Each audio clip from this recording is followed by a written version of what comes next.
Ends Media so. Sammy say subscribe with the one they say over subscribe na odi notification no ato on. Nti anytime bia ebe post bi no. Bibia wo bia wonsa ebeka na wetimi adwane feed no na bibia timi akoso kama.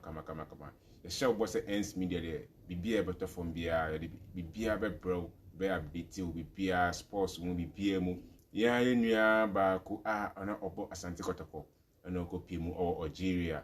Ho na okopie mu ye friend no Kwame Poku.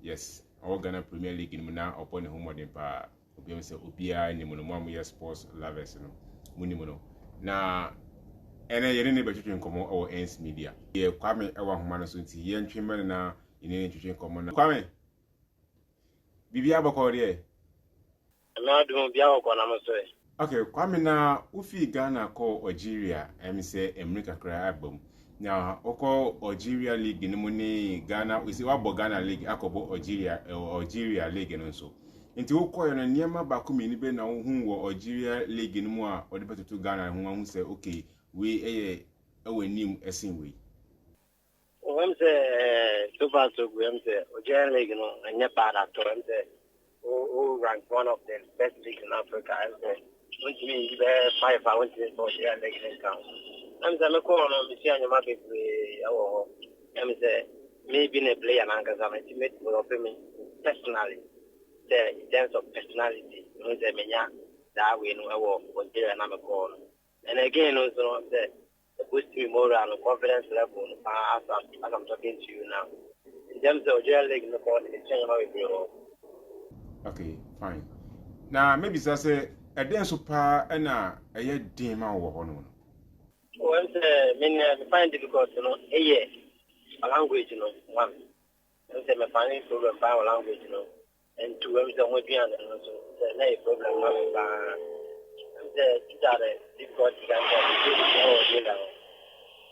okay, and the language, you know, any aduane no, because a language barrier. Okay. Yes. And the CCIA can say, o contract situation at the same when you will clap in term. With Algeria for the name of sign 4.5 years. And as I'm talking to you, I still have contracts with them. It's more than almost 2 years contract with them. Let me say we call loan this season. That was Saudi Arabia, Nigeria. Let me say before we had agreement with the club, you know. And your man funding and we call on us to provide it, and then I realized that we need to continue with them. So we start agree like the terminated contract. Okay, you see, I know what terminated loan contract, you know, and what about back to US Algeria? I mean, we'll clap, no, see. Yes. And 4 years, you know, I cut 2, maybe. I cut 2.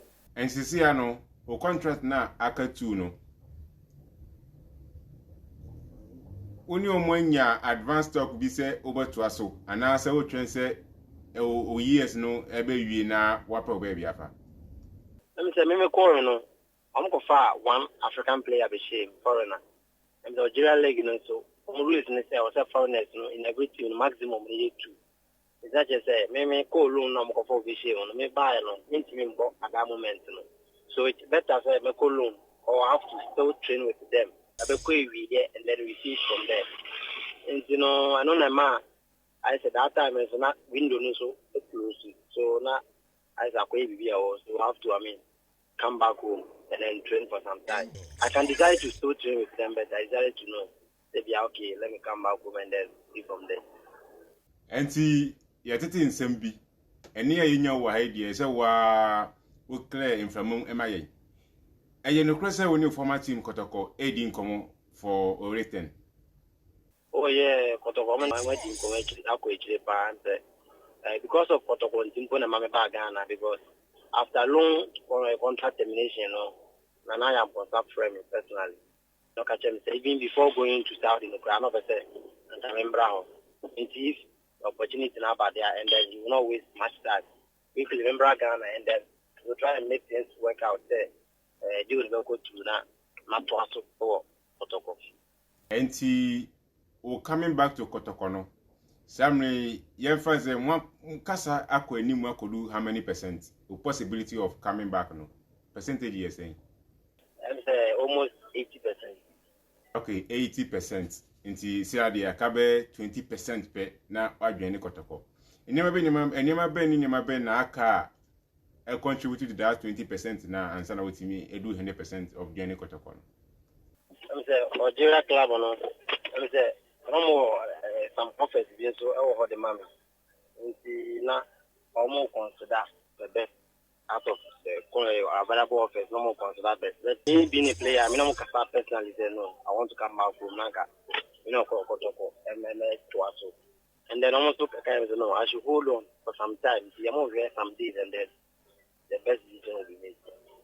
Before Obokono, Obo half season, Emma Asante Kotoko, and Umodimbo, Ugus, I would say, Emma Uchidin, Emma Samuel, a friend saying, teams follow and Aunya Kwanya Erikopi, Algeria. Samuel Oko pitches, ne training facilities, ne Nyama, Boma Algeria, a friend saying, football no Ekonim. Oko is a Ghana dear, and Nyama say an essay. Indeed, O coming back now, Obano. Ujili say Oba, wait, mess be adapted to your system now, yeah, Bono. Wako whom the Ewe Nimu saying, ye had in a wako bo out Sambano. How are we me adapted to your system, ne pitches, ne Nyama? Oh yeah, I'm say we follow we meet you got to call them if you got to call them follow leg no cry, we follow leg no cry some level and the bounce. Many opportunity I have got to come out to has matches in the or start time. I'm say Nyamaka crave a few and they were shaving got to as a team no cry na couple of players they are not many more bono. Mano start for the Fabio Gamano anytime Menyabo be no more this they are not there. And the football sometimes is like that. Always expect the same players now on my ball every season. You don't expect them. Sometimes it's on a band. Maybe they just have to accept this. I'm saying, like no adaptation at the end. The only say any difficult man because do me half and I'm saying nine your mother be able to name na campesa me chimpo and achieve my control and unfortunately meant to me and both. Yeah, make coming back if possible, not say it's in Babaka. I think the adaptation to the league, the end may be difficult.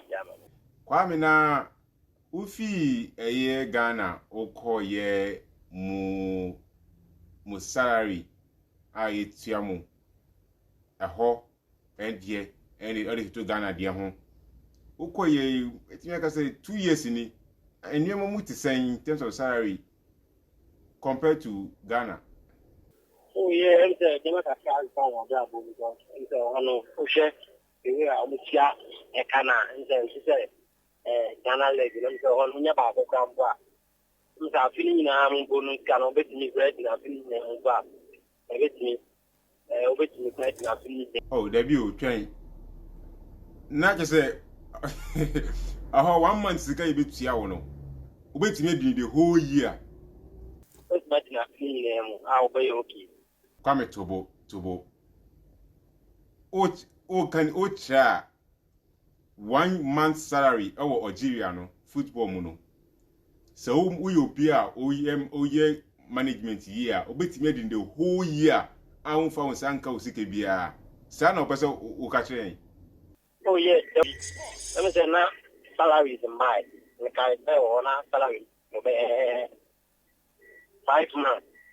And then now BSB complaining. So one player your thing is about salary but also you have money.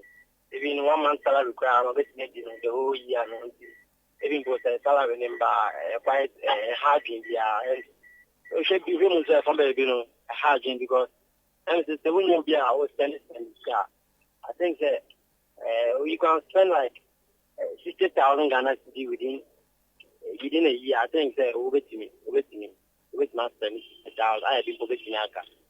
And the only say, don't you be out, go to him, go to another. When they are over to me, with me, 1 year, with me to salary, 1 month salary, Now just say with salary, no. net near be around 60,000 Ghana cedis. Ewa. Oh yeah. And this is here now obey no. Obe bo no asianko anase oba betena. Oh. Many parents in the say yes and the bafo. And never feel piping. They want a banner at the corner. Nanya the Pesam Kone Mumuna.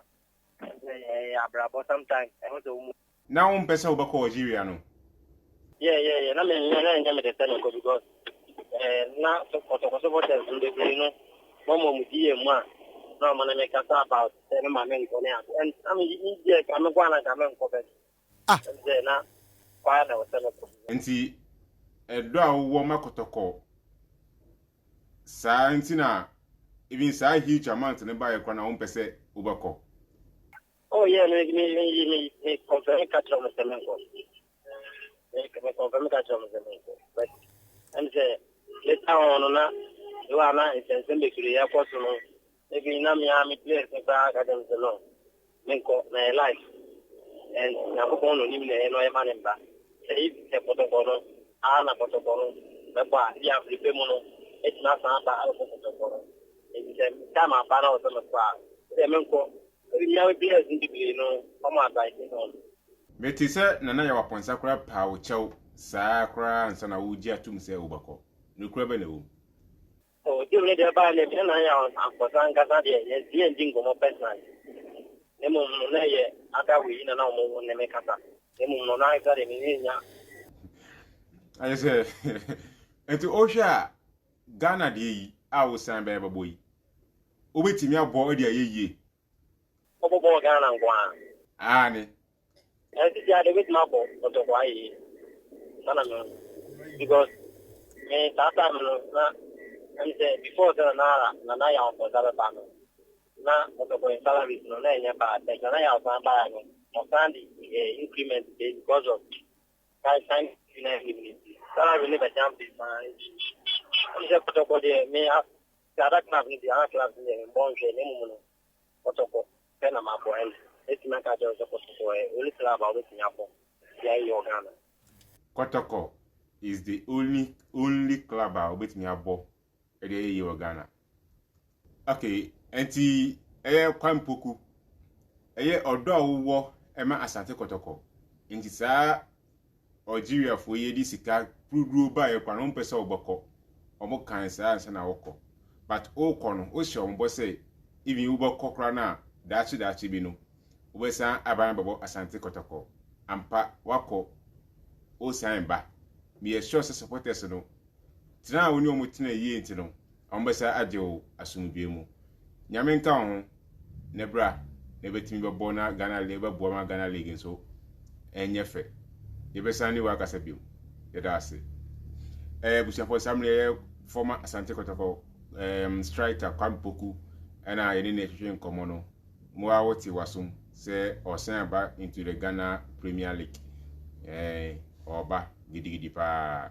Enti no so when you subscribe dia ne bo mo dia so subscribe na the notification bell no ato on ti anytime you ever post BBC no exclusive interview say no so on sabaka na wetimi adwane feed